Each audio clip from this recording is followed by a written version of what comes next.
28 जानेवारी 2026 महाराष्ट्राच्या राजकारणात एक अत्यंत धक्कादायक आणि काळा दिवस उजाडला. राज्याचे उपमुख्यमंत्री अजित पवार यांचा बारामतीमध्ये झालेल्या भीषण अपघातात दुर्दैवी मृत्यू झाला. ही बातमी समजताच संपूर्ण महाराष्ट्र हादरून गेला आहे. मात्र हा अपघात नेमका कसा झाला आणि त्या शेवटच्या काही क्षणात नेमके काय घडले हा प्रश्न सर्वांनाच पडला आहे. 28 जानेवारी 2026 रोजी सकाळी अजित पवार हे त्यांच्या बालेकिल्ला असलेल्या बारामतीकडे रवाना झाले होते. आगामी जिल्हा परिषद निवडणुकांच्या पार्श्वभूमीवर बारामतीत त्यांच्या 4 मोठ्या सभा नियोजित होत्या. सकाळी 8:10 त्यांनी मुंबई विमानतळावरून लिडरेज 45 या खाजगी विमानाने उड्डाण केले. विमान नियोजित वेळेत होते आणि साधारण 35 मिनिटात बारामतीला पोहोचणे अपेक्षित होते. या विमानात अजित पवारांसह 5 ते 6 अन्य जण प्रवास करत होते. सकाळी सुमारे 8:30 सुमारास विमान बारामती विमानतळाच्या परिसरात दाखल झाले होते.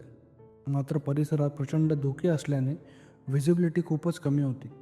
त्यामुळे पायलटने पहिल्या लँडिंगचा प्रयत्न रद्द करत विमान पुन्हा हवेत घेतले. विमान चलनाच्या भाषेत याला गो अराउंड असे म्हणतात. त्यानंतर विमानाने हवेत एक फेरी मारली आणि 8:42 दुसऱ्यांदा लँडिंगचा प्रयत्न केला. दुर्दैवाने हाच प्रयत्न अपघातास कारणीभूत ठरला. प्रत्यक्षदर्शींनी दिलेल्या माहितीनुसार दुसऱ्या लँडिंग दरम्यान विमान हवेत अस्थिरपणे हेलकावे घेत होते. जणू काही पायलटचे नियंत्रण सुटल्यासारखे दृश्य दिसत होते. सकाळी 8:45 विमानाच्या रडारशी संपर्क तुटला आणि काही क्षणातच ते धावपट्टीवर उतरण्याऐवजी शेजारच्या शेतात जाऊन आदळले. विमान जमिनीवर आदळताच भीषण स्फोट झाला. स्थानिक नागरिकांच्या म्हणण्यानुसार सलग 4 ते 5 मोठे स्फोट झाले आणि काही क्षणातच संपूर्ण विमानाला भीषण आग लागली.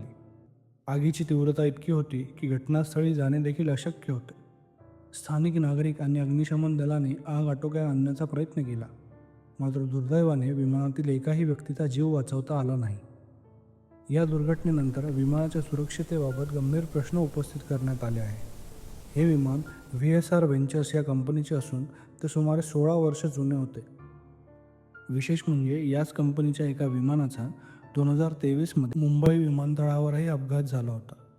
कंपनीने विमान पूर्णतः सुरक्षित असल्याचा दावा केला आहे. तरी या घटनेमुळे विमान सुरक्षेवर मोठे प्रश्नचिन्ह निर्माण झाले आहे. सध्या DGCAने या प्रकरणाची सखोल चौकशी सुरू केली असून अपघाताचे नेमके कारण तांत्रिक बिघाड होते की प्रतिकूल हवामानामुळे झालेली मानवी चूक याचा तपास सुरू आहे. अजित पवार यांच्या निधनामुळे महाराष्ट्राच्या राजकारणात कधीही न भरून निघणारी पोकळी निर्माण झाली आहे. पंतप्रधान नरेंद्र मोदीपासून ते मुख्यमंत्री देवेंद्र फडणवीस यांच्यापर्यंत अनेक नेत्यांनी या घटनेवर तीव्र दुःख व्यक्त केले आहे. कडक शिस्त, स्पष्ट निर्णय क्षमता आणि कामाचा धडाका यासाठी ओळखले जाणारे अजित पवार आज अचानक काळाच्या पडद्याआड झाले आहेत.